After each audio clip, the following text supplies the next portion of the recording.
And welcome to another edition of the Jet Set Insider. I am Rob Murgatroyd, and this lady to my right is... Do you remember, by the way, Kathy Lee Gifford? Did you forget my name? No, I know your name. You literally forgot my name. No, do you remember Kathy Lee Gifford? I do. You're already off on a tangent. No, I'm not. For those of you that don't know, Kim and I have a little bit of an age difference. We're... How far? 12 years. 12 years. This is my wife, Kimberly Murgatroyd. For those who don't know who we are a fun couple who are a little bit on the nutty side about boutique travel. We're sort of fancy pants in that way. We sort of chase the sun. We spend our summers in the Mediterranean, our winters in South America, and we live a pretty big life in the world of travel.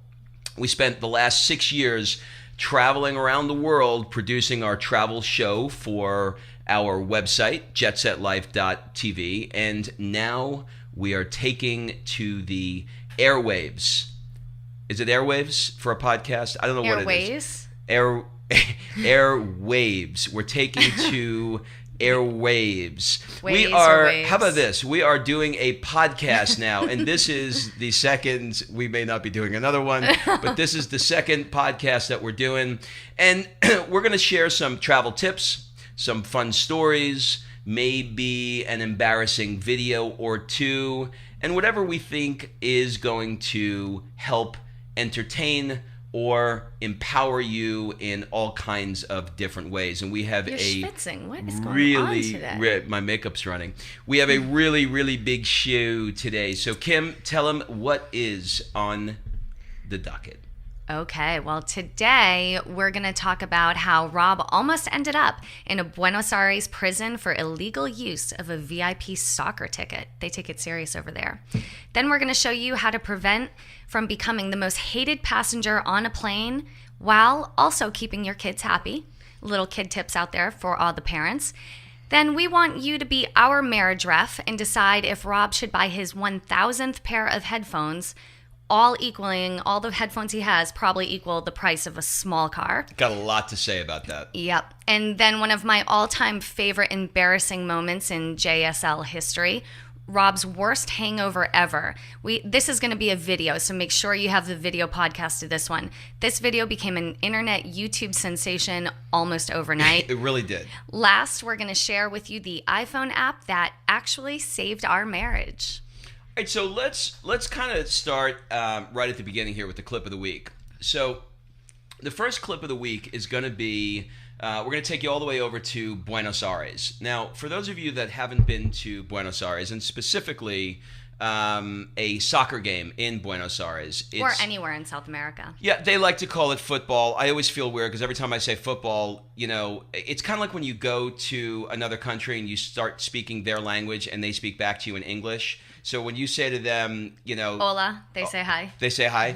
And you say, I want to go to a football game. They go, do you mean soccer? And I go, no, I was trying to do it your way. Which one are we going to do? Are we going to do it your way or my way? I'm confused. But anyway, we decided to go to a soccer game. And I've never been before. La Boca Juniors. La Boca Juniors. I am not a sports fan, but the cheerleaders in this soccer game, oh my goodness. We're going to show you a clip about it. But Kim, explain to them what it's like getting there. Well, you have to set it up. And we used TMT Travel in Argentina, lovely little travel company over there. Promotional consideration provided by TMT Travel.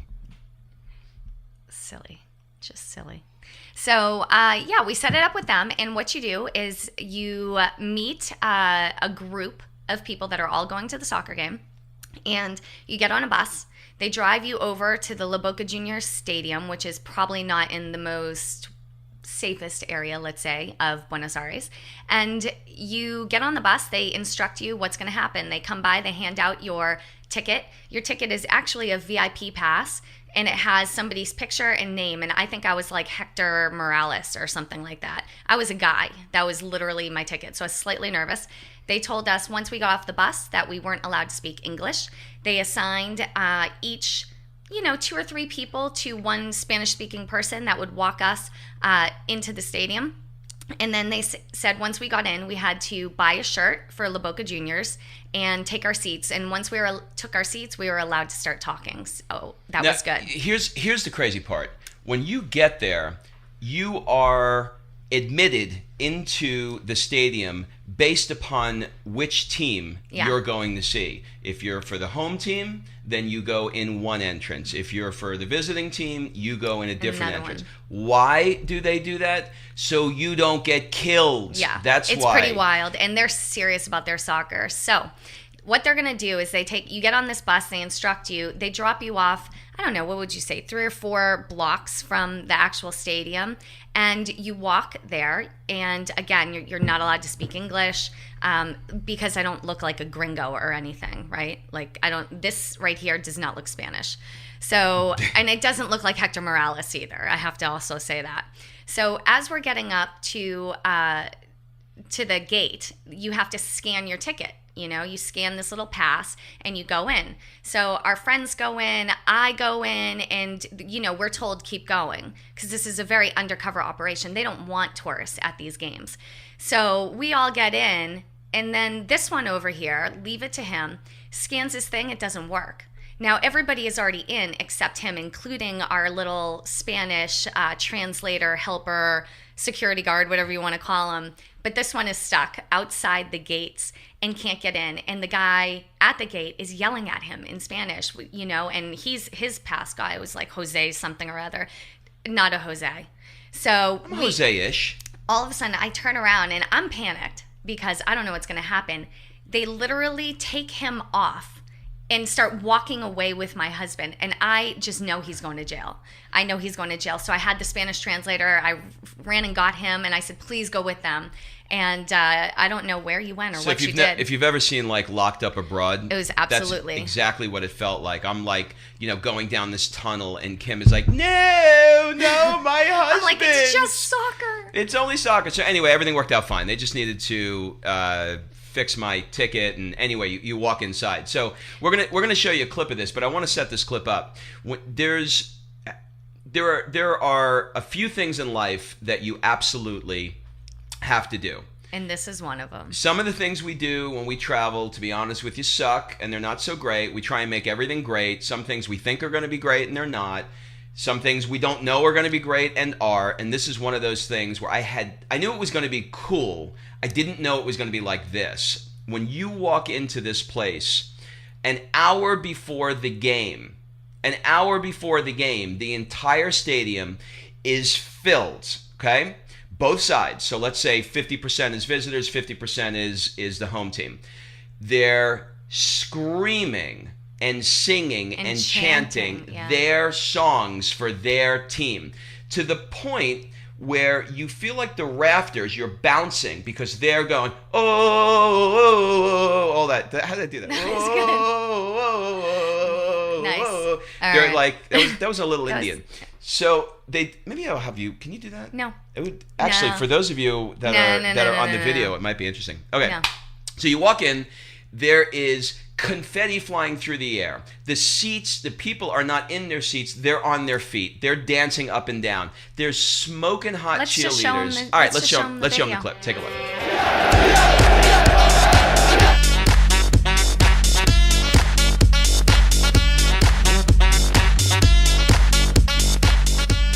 So now I want to move on to a different area, change subjects a little bit, and I'm going to tell you why I'm right, and Kim is going to tell you, she's going to admit why she's not right. Are we doing the marriage ref? This is a little segment we like to call the marriage ref, and we're going to ask you to vote, and we're going to talk about your voting from last week with Tiesto. We'll get to that. You guys were really amazing about responding to our little Tiesto email request. But this area, when you send in your... well, let me explain it first, and then I'll tell you how to do it. So, here's my side of the story, and then I'll have you give Kim's side of the story. Try to do this one in 1 minute or less. Okay, I'm going to do the best I can. Get some popcorn. When you get the iPod or the iPhone and you listen to your music, it sounds okay. But then you buy another pair of headphones, and you're like, oh, that's better. That feels more comfortable in my ears. If that's good, I wonder what the more expensive one is. So let's give you some numbers. Let's say you go to something like a Skull Candy and you go up from, 20 from like the normal, in the box headphones to a $40 pair. You're like, that's good. Then you go up the next notch to the $100 pair. And you're like, whoa, that's really good. What a difference. Now you're going to the gym, you're working out, you're hearing the music. Now you're feeling the bass. Now you're hearing the hi-hat. Now you're hearing stuff that you never heard before. You're like, oh, this shit's really cool. I'm really hearing some great music. Then you bump it up another notch. Well, I finally have decided to bump it up to the biggest notch I've ever done before. And I have purchased I'll give you the name. It's called a West Tone. You don't even know the name of your headphones. West Tone. And it's a 4. Number 4. That's better. West Tone number 4. They are $400. I think to be able to listen to music in the way that it was recorded and intended while you're on the road traveling, when you're in the gym working out, or walking down the street, that is something that is really important and something you should do. All right, so, my side. If you agree with me... Hold on, they haven't heard my side. All right, let me just start with this. Pair of headphones number 1. Pioneer Tiesto. For those of you that are on the audio feed, Kim is holding up a pair of white headphones. Okay. Headphones number 1. How much? About $100. Headphones number 2 that you just got. These are what? Klipsch. And how much? About $100. Okay. These? Apple? Yeah. In-ears, $80. Yeah. Okay. These? Bose noise canceling. Yeah. How much? $3, I think.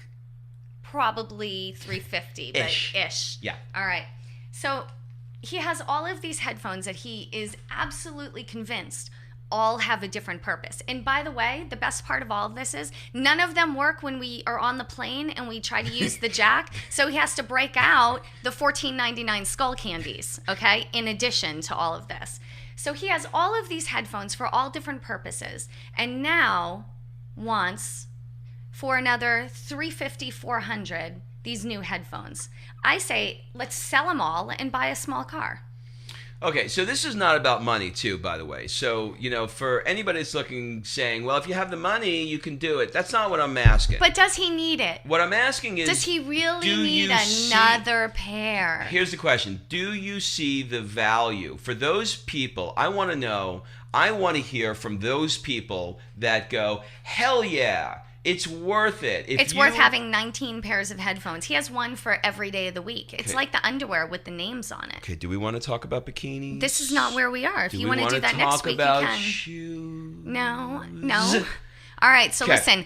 Email in to heyjetset@gmail.com with your vote, Rob or Kim, who is going to win. And we're going to go with it. All right, so let me tell you how to do it. When you email... Honey, no, I'm going to tell you how. This worked last week. You're rambling. No, this worked.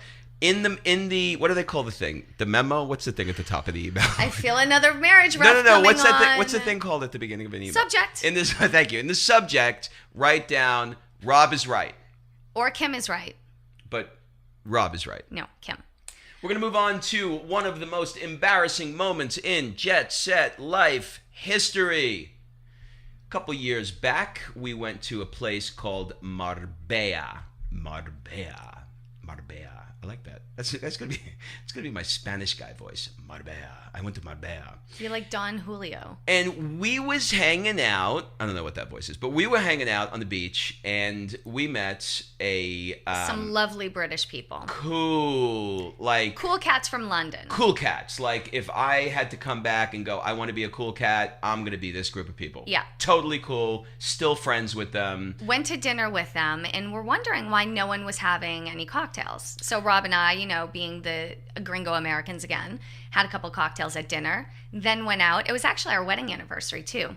Then went out to this wonderful club that was Crazy Wild Night, Olivia Valair in Marbella, and ended up having a few more cocktails, and I So think Rob had a couple too many. So just to kind of set the stage before we show you this clip, Kim is right. We were sitting at dinner. The waiter comes by and he's like, "You want some drinks?" And they're like, "No." And I'm like, "Kim, these people, like, they seem really cool, but they ain't partying." Like, so I'm like, "Yeah, I'll take another one." And I'm on like my third, my fourth, and they're like, then one of the guys goes, "You got to pace yourself, man." And so I was like, "For what?" I didn't, like, we were just going out to dinner, and like, I thought like a lounge, a club. I knew it was a cool club, but I didn't know. Cue the clip.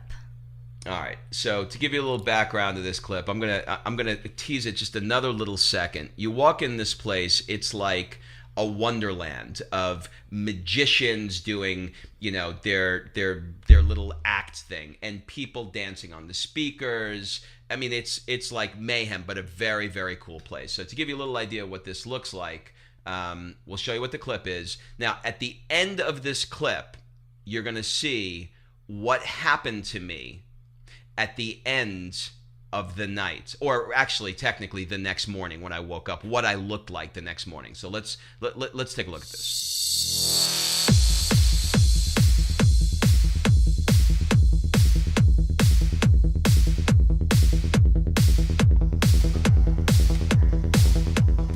How was your night last night? I'm not talking because I've taken my ears off. I don't even want them. My mouth is really gone. I don't even know what's coming out here. And my eyeballs, I put in a freezer to cool them. So I don't even know where I am, but my hair looks nice. That's for sure. That I can tell you. Where'd you go last night? I think it was called Valerie's house. I don't know. Or Olivia's house. I don't know. Maybe Olivia and Valerie's house. I don't know. But all I know is the bottles of champagne were as big as this ceiling and $20,000 a bottle. No, $20,000 total. Whatever. I told him, I said, "Look, I'm only a doctor. I can't afford this." It's horrible. I don't know what contact I put in. I don't even know what I'm doing. Oh. Get that thing off me. So you can see that it did not end well for me. I actually have a picture of you later that day. You look like a corpse. You're laying on your back at the Nikki Beach in Marbella, where all of our London friends met us again. Again, they're all drinking, partying, and this one looks like a corpse laying there. Just those people, they know how to put it down. I mean, it was one of those things where you wake up, your head is spinning so bad, and you go, "What the hell?" Like, it's almost a blackout where you just don't remember where the hell you were. So there you have it. That is a clip of me getting absolutely way, way, way too drunk the night before and super hungover and the me next being day. really smart to turn on the camera. All right, so let's talk a little bit about traveling with kids. Traveling with kids. Yes, we have a kid. Now, there's two sides to this story. There's the traveling parent with the kid, and then there is the actual passenger on the plane that is annoyed by the family with the kids. So what I want to do is, yes, we have a kid. She's now 13, but she once was a little one. And I have a couple of good tips, I think, for parents out there that want to take their kids on the plane and not become the most hated parent on the plane.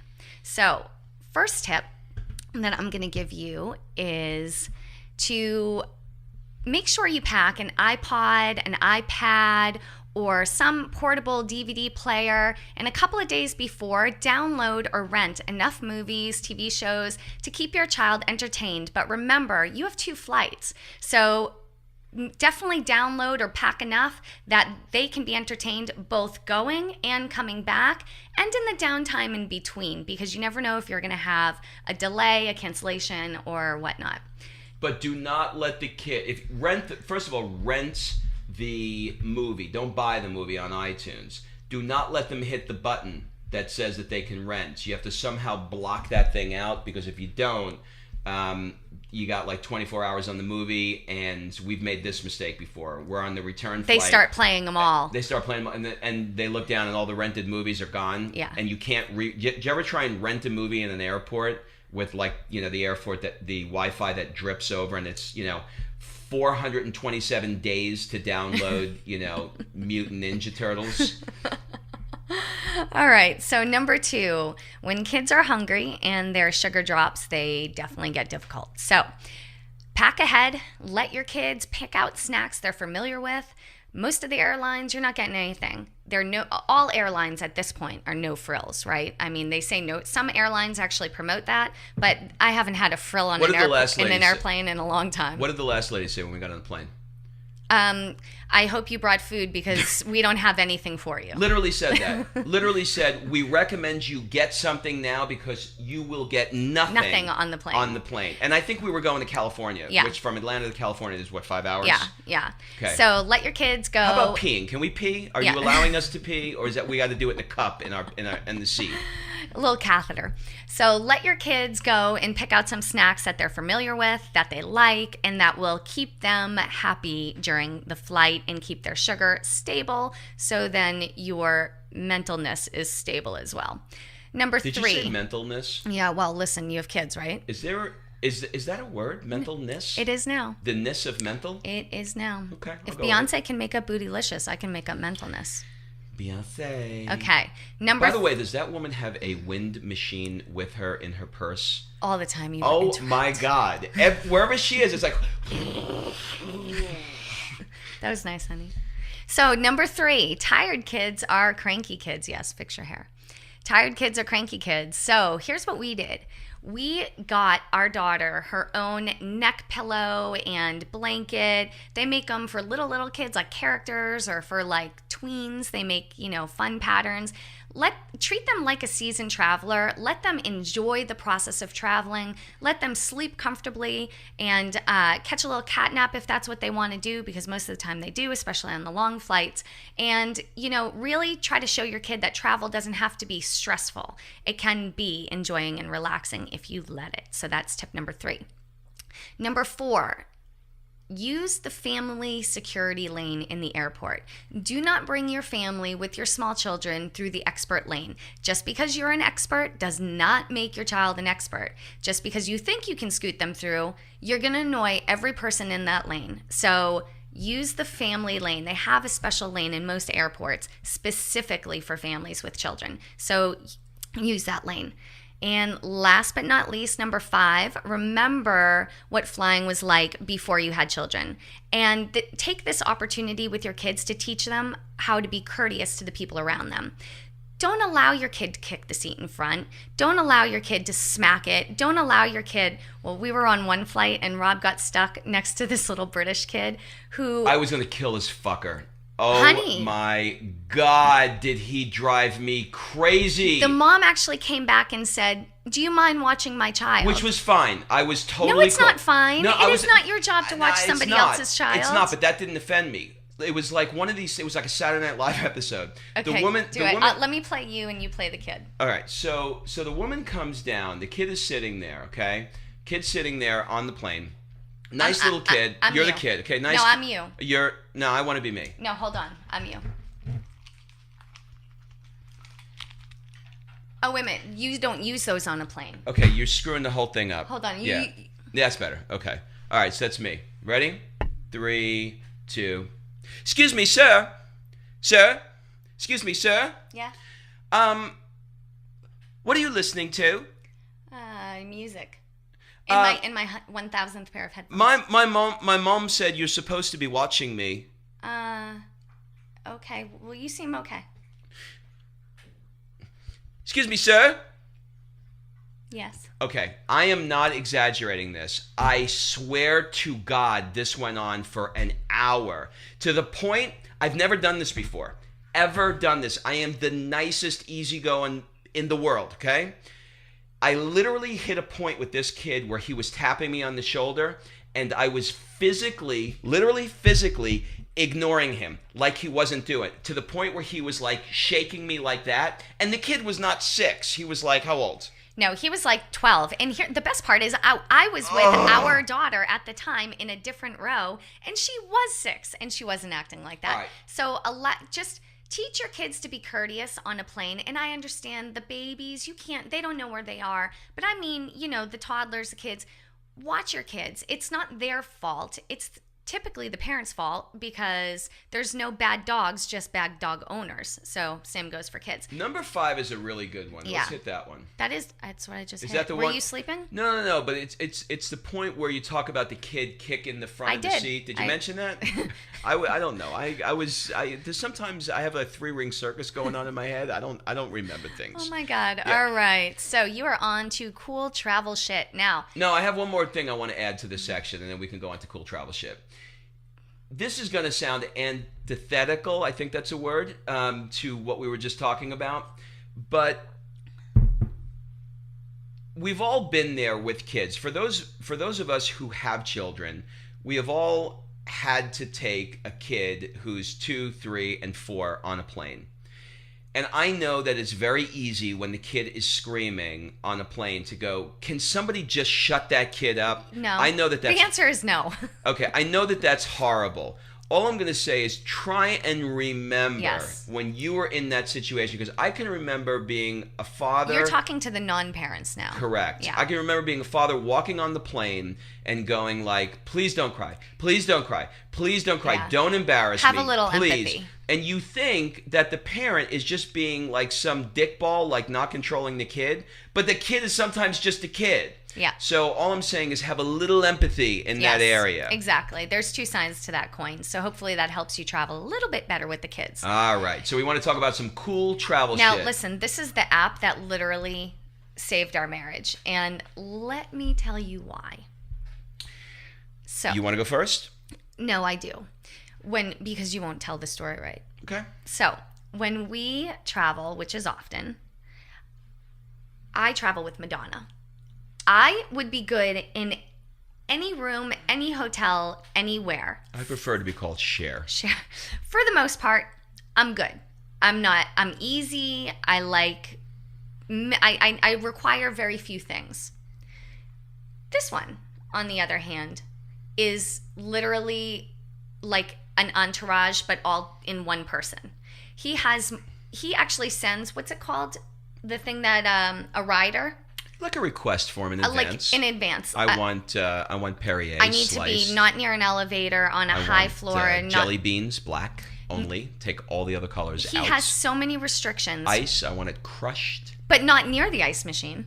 I want jazz playing softly in my room. No, none of that is true. No, most of it is. And he is just really difficult. So usually what happens when we go to a hotel is we check in and he goes with the manager or whoever to look at the first room. And by the first room, my husband believes he has options. So he goes to the first room, I stay in the lobby.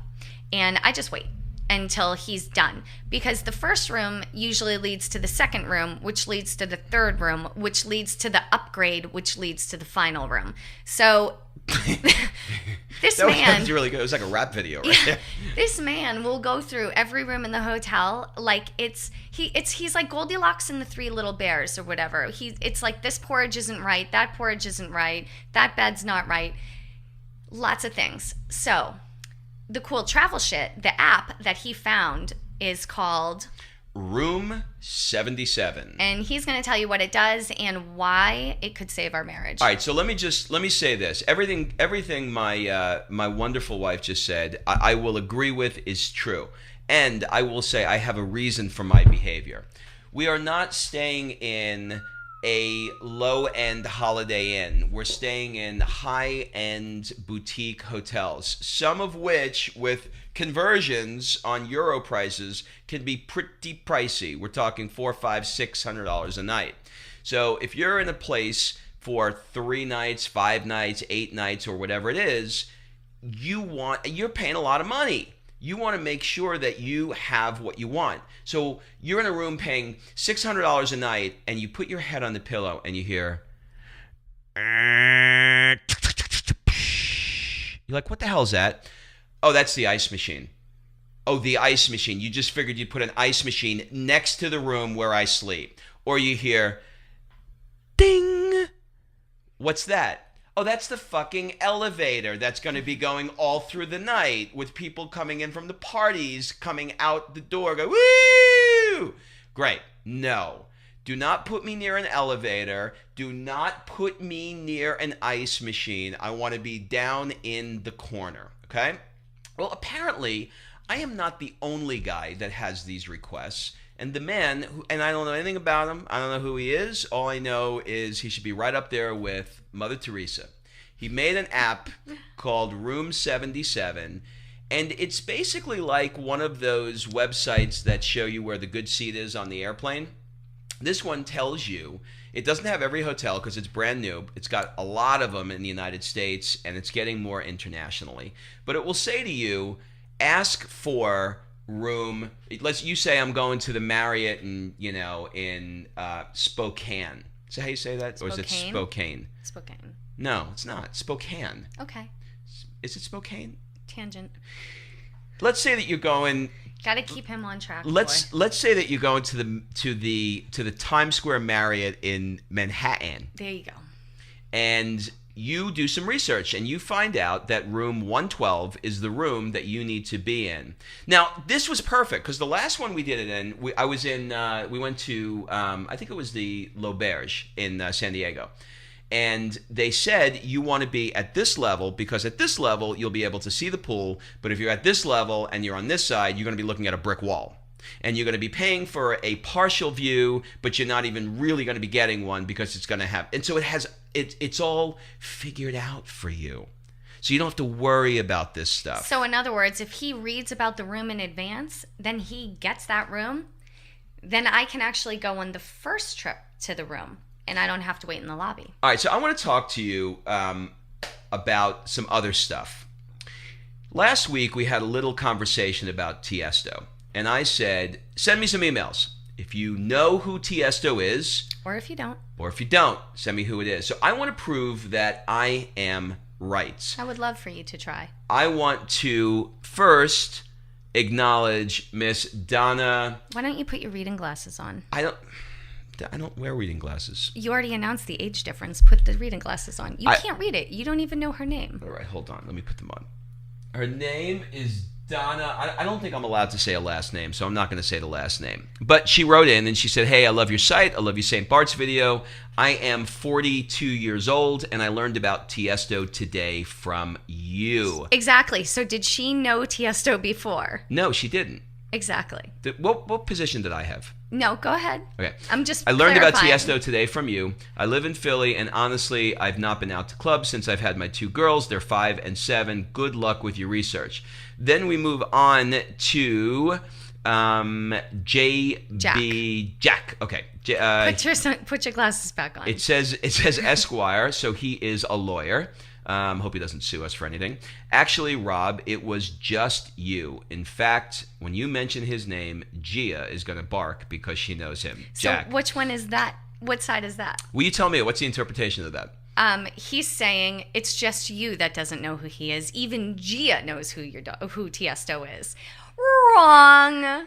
So there you go. And I have a couple of more in the mailbag that are saying it's just you. So it seems like the 40-plus market doesn't know Tiesto. You want to know why? Because Tiesto was a baby when you were young. So you don't know him.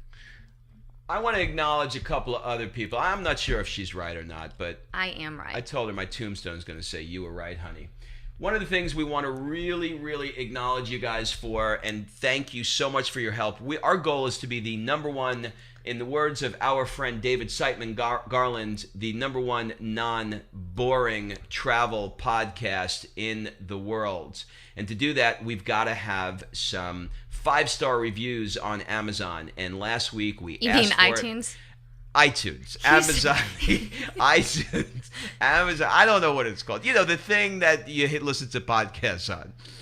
And we asked for it last week, and I'm going to ask for it again this week. If you like this thing, go to iTunes, click on our podcast, add a review, give us 5 stars. Tell us what you love. If you don't like it, don't go there and give us 1 star and say this sucks, because that's not helping anybody. And you're going to get bad karma, and you're going to go bald. And bad things are going to happen if you write bad things to you.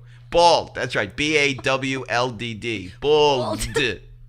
Okay? So we had Brian Mitch. Kim, tell him what Brian said, because I can't. Didn't you just say you can't say last names? I can't. Oh, oops, sorry. Brian.